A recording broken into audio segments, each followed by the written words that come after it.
जय जगन्नाथ। पद्मप्रिय श्री जगन्नाथ चतुर्थ भाग। देखिले सिंहासन परे विजय बौद्ध रूपरे, पद अंगुली नाही हाथ विजय प्रभु जगन्नाथ। पारिवारिक वितृष्णा जोगु विष्णु बा नारायण अद्भुत दार रूपरे हस्तपद शून्य होई अवस्थान करिबा कथा को एठारे उपस्थापन करा जाई पारे। शास्त्र पुराण मतरे नारायणंकर लक्ष्मी सरस्वती दुई पत्नी अटंती। पत्नी मध्यमरे सांसारिक सुख अतुट रही थाए, मात्र दुई पत्नी को पाई नारायणंकर सांसारिक सुख जे आदौ नथिला ताहा चिंता कले स्पष्ट प्रमाणित हो जाई थाए। प्रथमे लक्ष्मींकर कथा चिंता करा जाऊ। से केवल नारायणंकर पत्नी नुहंती, सारा संसार से मां लोकमाता। समस्तंकर खाद्य देई पालन करिबा तांकर दायित्व अटे। सेही दायित्व सुता रूपे निर्वाह करिबा पाई तांकु चंचल गति ग्रहण करिबा को पड़ी थाए। तेणु से सर्वदा चंचल अवस्थारे सेही रही चंचला बोलांती। विष्णु बा नारायणंकर कथा बुझिबा पाई तांको पाखरे समय न थाए। या परे सरस्वती कथा चिंता करा जाऊ। सबुबले हाथरे वीणा बजाई संगीत तानरे से वैकुंठ भुवन को कोलाहलमय करि दियंती एवं यही कोलाहल नारायणंकर शांति भंग करे। द्वितीयतः बाकवादिनी हेतु सरस्वती मुखरा तांकर मुखरा स्वभावर मध्य विष्णुंकर अशांति बढ़िताए। दुई भार्यांक परे नारायणंकर पुओ कथा चिंता करा जाऊ। विष्णु बा नारायणंकर पुओ हेले मन्मथ बा कंदर्प।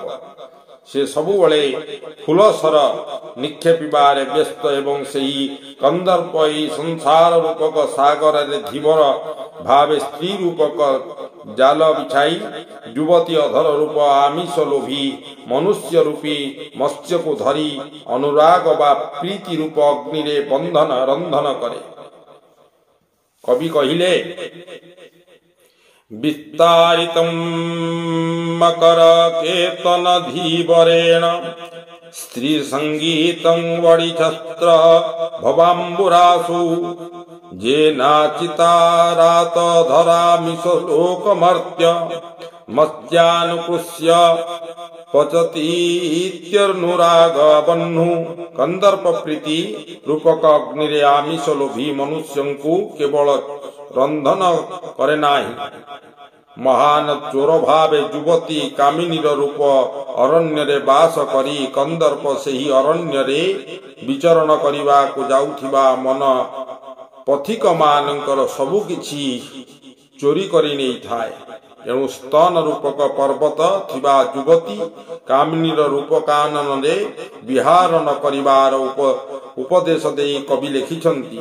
कामिनी काय कांतारे कुच पर्वत दुर्गमे मांसश्चर मन पांथ त्रतास्ते स्मर तस्कर। कंदर्प पूर्णी सर्वशक्तिमान एवं संसार मदमत हस्तिर मस्तिक विदारण रे समर्थ अनेक वीर अछंती। दुर्दांत सिंह को बध करिबारे समर्थ केही केही अछंती, किंतु बलवान पुरुष मानंकर आगरे दृढ़वतार सहित कुहा जाई पारे जे कंदर्पर दर्प दलन कला भली कौनसी बलवान पुरुष संसार रे विरल। एही मर्मरे कुहा जाईछि मरे भकुंभदलवे भुवि सन्ति शूरा केचिति प्रचंड मृगराज वधूपि वक्ष्या किंतु द्रवीम बिंधनं पुरतः प्रसैद्यः। कंदर्प दर्पदलने विरला मनुष्या। दर्पी कंदर्प फूलसर प्रभावरु ब्रह्मा शंकर मध्य निजको रक्षा करि न पारी बाटबणा होइछांती। तेणु तेजसी मानंकर तेज हरण करी सेमानंको बाटबणा करिबारे जगन्नाथंकर पुत्र कंदर्प धुरंधर।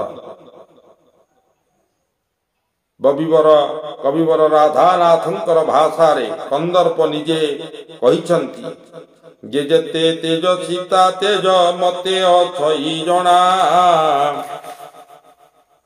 ଫୁଲସର ମାଗେ ପଡ଼ିଲେ ବୁଦ୍ଧି ହୁଅଇ ବଣା ତେଜପୁଞ୍ଜର ଅଧିକାରୀ ସୂର୍ଯ୍ୟ ସୁମନ୍ୟ ମୁନିଙ୍କର କନ୍ୟାର ଚନ୍ଦ୍ରଭାଗା ରୂପରେ ମୁଗ୍ଧ ହୋଇ ଫୁଲସର ପ୍ରଭାବରେ ତାର ସଙ୍ଗ ଲାଭ କରିବାର ଉଦ୍ୟମ କରିଥିଲେ।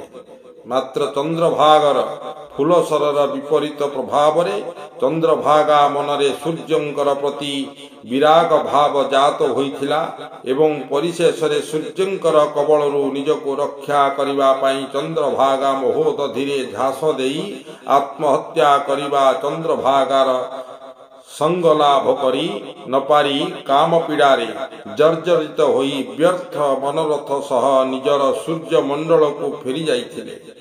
କବିବର ରାଧାନାଥ ଲେଖିଲେ বিষম কুসুম কোদণ্ড দণ্ড লভিন গলে বিমনা হইন মাতণ্ড গলে নিজ মণ্ডলে কন্দর্প সরর প্রভাবরে প্রভাবিত হইথিবা সূর্যদেবঙ্কর କାର୍ଯ୍ୟକଳାପ ଯୋଗୁଁ ଚନ୍ଦ୍ରଭାଗା ଆତ୍ମହତ୍ୟା କରିଥିବା ବୃତ୍ତାନ୍ତ ଧ୍ୟାନ ବଳରେ ସୁମନ୍ୟୁ ଋଷି ଜାଣିପାରି ସୂର୍ଯ୍ୟଙ୍କ ଅଭିଶାପ ଦେଇଥିଲେ ଏବଂ ସେହି ଅଭିଶାପ ପରିଣତ ସ୍ୱରୂପ କୋଣାର୍କ ମନ୍ଦିର ଭାଙ୍ଗିଯିବା ସହ ସେଠାରେ ସୂର୍ଯ୍ୟ ପୂଜା ବିଧି କାର୍ଯ୍ୟକାରୀ ହୋଇପାରିଲା ନାହିଁ।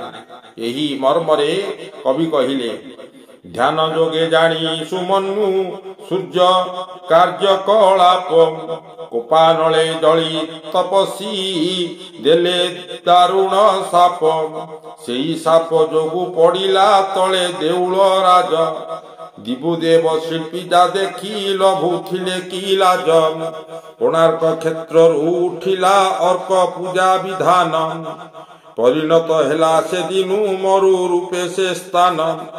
କନ୍ଦର୍ପ ଏବଂ ତାଙ୍କ ଫୁଲସରର ପ୍ରଭାବ ସମ୍ପର୍କରେ ଏସବୁ ବଖାଣିବାର ଉଦ୍ଦେଶ୍ୟ ଏହିକି ଯେ କାମଦେବଙ୍କର କାର୍ଯ୍ୟକଳାପରେ ପିତା ଜଗନ୍ନାଥ ସର୍ବଦା ବିବ୍ରତ ହୋଇଥିଲେ।